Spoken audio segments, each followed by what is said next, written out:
नमस्ते दोस्तों, हम आशा करते हैं कि प्रश्नावली 2 तक आप सभी को अच्छे से समझ में आ गया होगा। और अब हम प्रश्नावली 3 देखते हैं। ढाल या प्रवृत्ता। पहला क्वेश्चन है, दिए गए आलेख 19 में अंतराल की ढाल या प्रवृत्ता ज्ञात कीजिए। ये आलेख 19 है दोस्तों, देख सकते हैं ये आलेख 19। इसमें 5 रेखा दिए गए हैं, ABCDEFGHIJ। हमें यहाँ ढाल या प्रवृत्ता ज्ञात करनी है। तो ढाल या प्रवृत्ता ज्ञात करने का सूत्र होता है, वो हम जान लेते हैं। तो दोस्तों, ढाल या प्रवृत्ता ज्ञात करने का बहुत ही सरल सूत्र है, y2 - y1 बटे x2 - x1। ये ढाल या प्रवृत्ता ज्ञात करने का सूत्र है। यदि हमें ढाल या प्रवृत्ता ज्ञात करने को दिया जाएगा तो 2 बिंदु दी जाएगी, जिसमें x1 y1 और x2 y2 होती है। उसके थ्रू हम ढाल की प्रवृत्ता ज्ञात कर सकते हैं और ये उसका बहुत ही सरल सूत्र है, आप इसको याद कर लीजिए। अब दोस्तों, हमें यहाँ 5 ढाल या प्रवृत्ता ज्ञात करनी होगी। AB की ढाल, CD की ढाल, EF की ढाल, GH की ढाल और IF की ढाल। तो मैं आपको AB की ढाल याद करके बताती हूँ, उसके बाद आप उसी तरह इन चारों के भी ढाल याद कर सकते हैं। तो देखिए, AB की ढाल, तो हमें आलेख में A का मान दिया है 1 और 5 और B दिया है 3 और 7। A क्या हुआ x1 B और 5 क्या हुआ y1, 3 x2 और 7 y2 हुआ। x1 y1 x2 y2। अब हम मान को रख देंगे, y2 7, y1 5, x2 3 और x1 1। 7 में 5 क्या है तो 2, 3 में 1 क्या है तो 2, 2 एकम 2, 2 एकम 2, 1 आया। 1/1, नीचे में 1 का कोई महत्व नहीं होता, इसीलिए 1 रख दिए। इस तरह हमारा AB का ढाल कितना आ गया, 1 आ गया। उसी तरह हम 4 और दिया है, उसकी भी ढाल या प्रवृत्ता ज्ञात कर लेंगे। बहुत ही सरल है दोस्तों, आप इसका ढाल या प्रवृत्ता ज्ञात करने की कोशिश कीजिएगा, बिल्कुल आपसे बन जाएगा अगर आप A और B की ढाल को अच्छे से समझे होंगे तब। अब हम दूसरा क्वेश्चन देखते हैं। दूसरा क्वेश्चन है, x अक्ष के समांतर रेखा की प्रवणता क्या होगी। अर्थात हमें भी यहाँ प्रवणता y2 - y1 बटे x2 - x1 का सूत्र ही लगाना है और हमें पता करना है x अक्ष के समांतर रेखा की प्रवणता। दोस्तों नहीं, हमें यहाँ y1 y2 x2 x1 किसी का मान नहीं दिया है, हमें पता करना है। लेकिन यहाँ पर कुछ ऐसी बात दी गई है जिससे हम पता कर सकते हैं। तो देखिए दोस्तों, आपको पता तो है अक्ष 2 अक्ष हैं, x अक्ष और y अक्ष। 2 अक्ष होते हैं, ये x अक्ष है और ये y अक्ष है। दोस्तों, x अक्ष के समांतर अगर रेखा की प्रवणता ज्ञात करनी है, रेखा की प्रवणता ज्ञात करने के लिए हमें 2 बिंदु का होना बहुत जरूरी है, चाहे वो 2 बिंदु कोई भी हो। पर अगर अक्ष क्या होता है, ये एक अक्ष है x अक्ष, ये अक्ष है y अक्ष। मूल बिंदु जिनका निर्देशांक 0 0 होते हैं। ये मोस्ट इम्पॉर्टेंट क्वेश्चन होता है दोस्तों, मूल बिंदु जिनके निर्देशांक कितने होते हैं, 0 0। अब हम देखते हैं, हमें पूछा है x अक्ष के समांतर, ये x अक्ष है, इसके समांतर रेखा, तो इसके समांतर रेखा खींचेंगे। इसके समांतर अगर कोई भी एक रेखा खींच देते हैं तो उसका जो y निर्देशांक होता है वो समान होता है। 2 बिंदु होंगे, जो भी 2 बिंदु होंगे उनके ना y निर्देशांक समान होते हैं। देखिए दोस्तों, समझने की कोशिश करते हैं। प्रवणता ज्ञात करने के लिए 2 बिंदु को होना बहुत जरूरी है। हम 2 बिंदु मानते हैं A और B, मान लिए। अब 2 बिंदु में हमें अगर x अक्ष की समांतर रेखा की प्रवणता पता करनी है तो उनके y निर्देशांक समान होंगे, इसीलिए दोनों बिंदु के y निर्देशांक सेम होंगे। तो y निर्देशांक y और y वही हैं और x निर्देशांक को, बिंदु A के x निर्देशांक को x1 माने हैं और बिंदु B के x निर्देशांक को x2 माने हैं। x अक्ष के समांतर रेखा की प्रवणता, इसीलिए उसके y निर्देशांक क्या होंगे, समान होंगे, याद रखिएगा।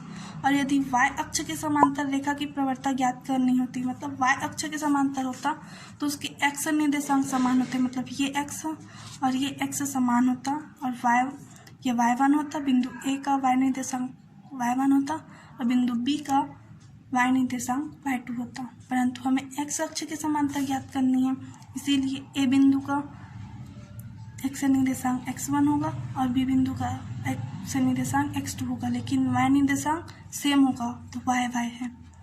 अब AB की प्रवणता का सूत्र लगा दिए, y2 और y1 का मान तो y ही रहेगा और x2 माइनस x1 का सेम है। y में y घटाएंगे तो 0 आएगा और x2 माइनस x1। अब देखिए दोस्तों, 0 को x2 माइनस x1 से भाग करेंगे तो 0 ही आएगा। इस तरह x अक्ष के समांतर रेखा की प्रवणता कितनी हुई? 0 हुई। मैं आशा करती हूँ कि दूसरा क्वेश्चन आपको अच्छे से समझ में आ गया आपका। अब हम तीसरा क्वेश्चन देखते हैं। एक रेखा बिंदु 7, 10 से गुजरती है। ध्यान देने वाली बात यह है कि हमें एक बिंदु पता चल गई 7 और 10, जिसकी ढाल 5/6 है। हमें ढाल भी पता है 5/6। अब दो क्वेश्चन है, तो पहला क्वेश्चन पढ़ते हैं। इस रेखा पर उस बिंदु के x निर्देशांक ज्ञात कीजिए जिसका y निर्देशांक 15 है। देखिए दोस्तों, हमें ढाल पता है 5/6, जो पता है वो देखते हैं। और क्या पता है? एक बिंदु पता है 7 और 10। एक बिंदु का x और y निर्देशांक पता है, 7 है x निर्देशांक और y निर्देशांक 10 है। पहला क्वेश्चन में x निर्देशांक पता करनी है, दूसरे बिंदु का ना x निर्देशांक पता करनी है, y निर्देशांक 15 है। देखिए दोस्तों, इसको कैसे बनाते हैं समझ में आएगा। तो दोस्तों ये बहुत ही सरल है। 7 और 10 एक बिंदु का मान पता है, तो हम उसे ए बिंदु मान लिए जिसका x और y निर्देशांक पता है 7 और 10। ढाल हमें दी गई है 5/6। हमें पहला क्वेश्चन में y निर्देशांक पता है 15 और x निर्देशांक पता करना है। तो x निर्देशांक को कितना माने? x2 माने। तो यहाँ और उस बिंदु को b मान लिए। तो यहाँ 7 क्या हुआ? x1 हुआ, y1, x2 हुआ और 15 y2 हुआ। हमें ढाल पता है, जो चीज़ पता है हम उसी का सूत्र लगाएंगे। ए बी की ढाल का सूत्र लगा दिए। ढाल पता है 5/6, y2 15, y1 10, x2 का मान नहीं पता करना है और x1 7 है। 15 में 10 घटाएंगे तो 5 आएगा बटे x2 minus x1, x2 minus 7। अब तिर्यक गुणा करेंगे तो 5 का गुणा x2 माइनस 7 से होगा और 6 का गुणा 5 के साथ। 6 पंचे 30। ये 5 गुणा में है, जब पक्षांतर होगा तो कितना हो जाएगा? 5 एकम 5, 5 छक्का 30। 6 आया दोस्तों, नीचे में एक का कोई महत्व नहीं होता। x2 माइनस 7 बराबर 6। ये माइनस 7 है, पक्षांतर होगा तो प्लस 7 होगा। 6 7 13। इस तरह x2 का मान कितना हो गया दोस्तों? 13 हो गया। हमें पता चल गया x निर्देशांक का मान कितना आएगा? 13 आएगा। देखिए दोस्तों, पता चल गया कि x निर्देशांक 13 होगा। इस रेखा पर उस बिंदु के x निर्देशांक 13 है जिसका y निर्देशांक 15 होगा। मतलब दूसरी बिंदु कितनी होगी? 13 और 15 होगी। पहली बिंदु 7 10 जिसकी ढाल कितना है? 5/6। बिल्कुल हमें वैसे ज्ञात करना है। दूसरा क्वेश्चन देखिए, y निर्देशांक 3 पर x का मान क्या होगा? इसमें भी y निर्देशांक 3 दिया है, x का मान ज्ञात करना है। जैसे यहाँ y निर्देशांक 15 दिया है ना, उसी तरह यहाँ पर x निर्देशांक 3 दिया है। 15 की जगह 3 रखिएगा और बिल्कुल जैसे पहला को ज्ञात किए हैं दूसरा को भी ज्ञात करना है। आशा करती हूँ कि ये आपसे बन जाएगा। ये बहुत सरल है, समझने का बस है, थोड़ा ट्रिक है, बाकी तो सब बन जाएगा। चौथा क्वेश्चन देखिए। एक रेखा बिंदु 3 7 व 6 8 से होकर जाती है, तो उस रेखा की प्रवणता ज्ञात कीजिए। दोस्तों, प्रवणता ज्ञात करने के लिए दो बिंदु का होना बहुत जरूरी है। हमें दो बिंदु पता है, प्रवणता का सूत्र भी पता है। 3 क्या हुआ? x1 हुआ 7 y1, 6 x2 7 y2। मान भी पता है, सूत्र भी पता है, तो चौथा क्वेश्चन आपसे बन ही जाएगा। चौथा क्वेश्चन आप जरूर बनाइएगा। आप भी कुछ मेहनत करिए, हम भी कुछ मेहनत करते हैं, दोनों का मेहनत मिला के आपसे गणित बहुत अच्छे से बन जाएगा।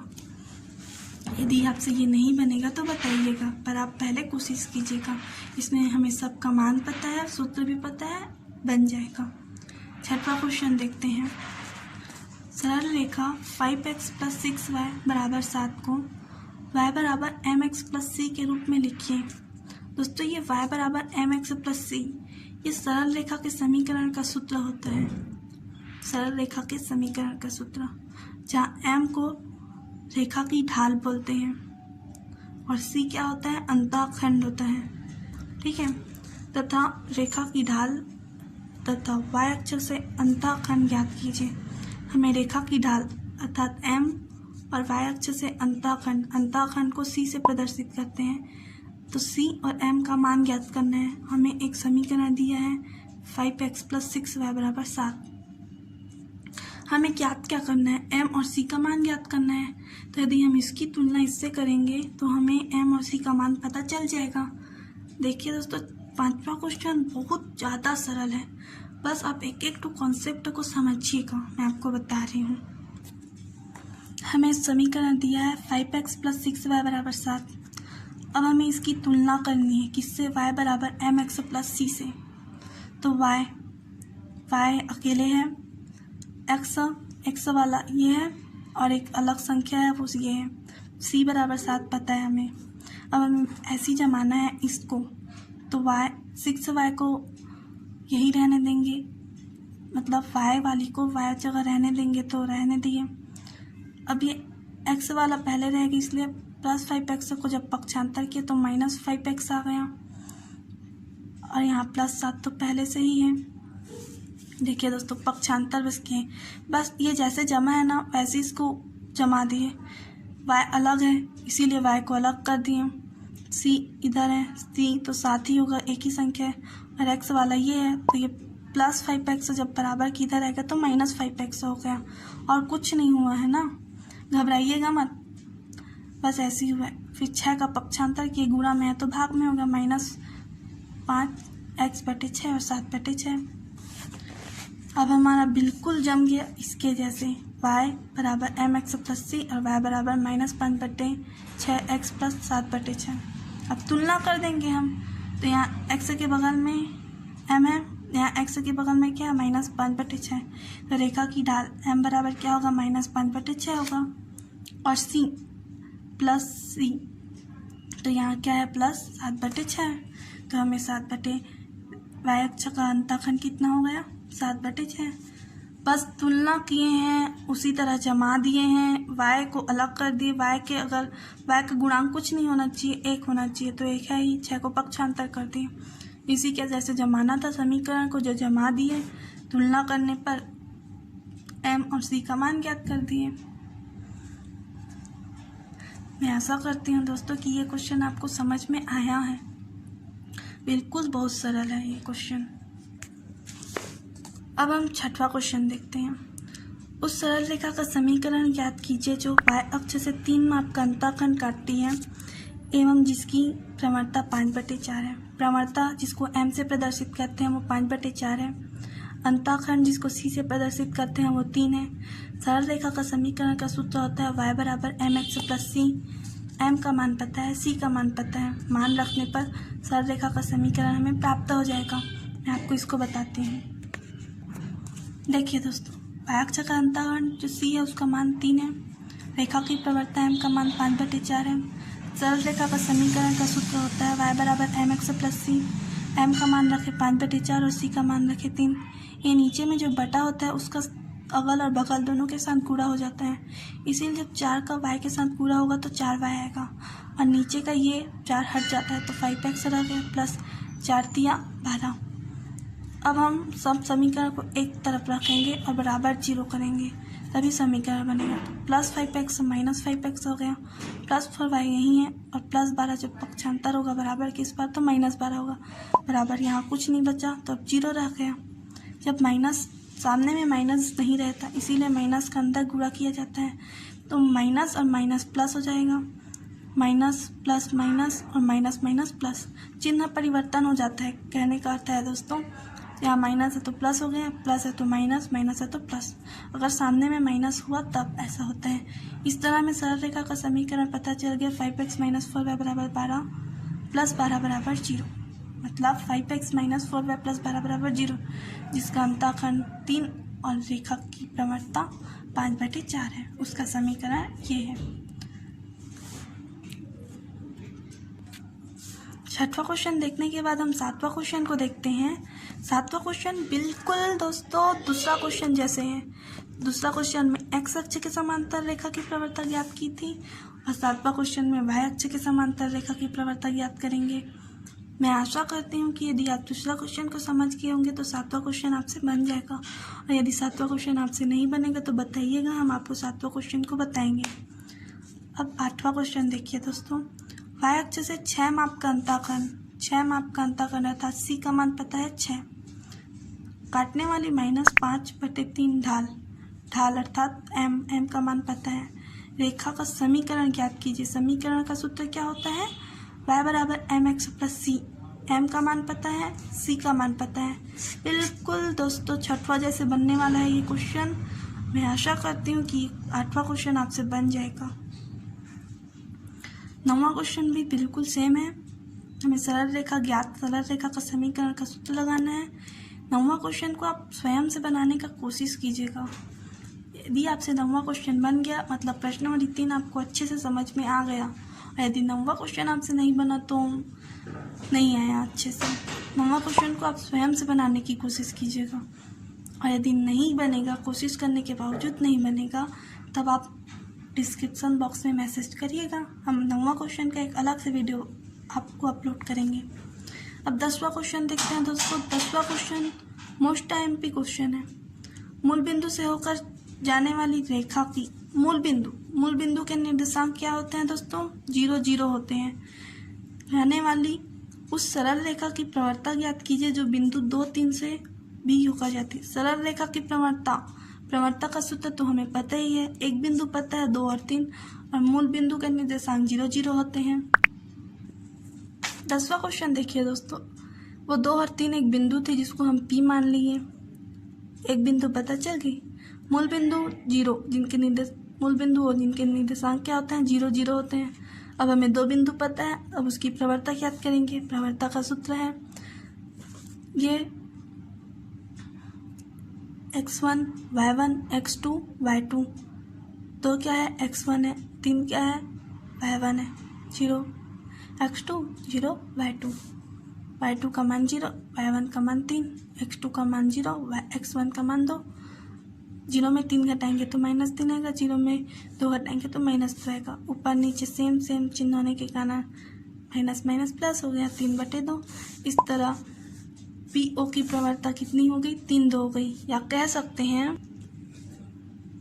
हम ये कह सकते हैं कि मूल बिंदु से होकर जाने वाली उस सरल रेखा की प्रवणता 3/2 है जो बिंदु 2 3 से भी होकर जाती है। तो आंसर कितना हुआ? 3/2।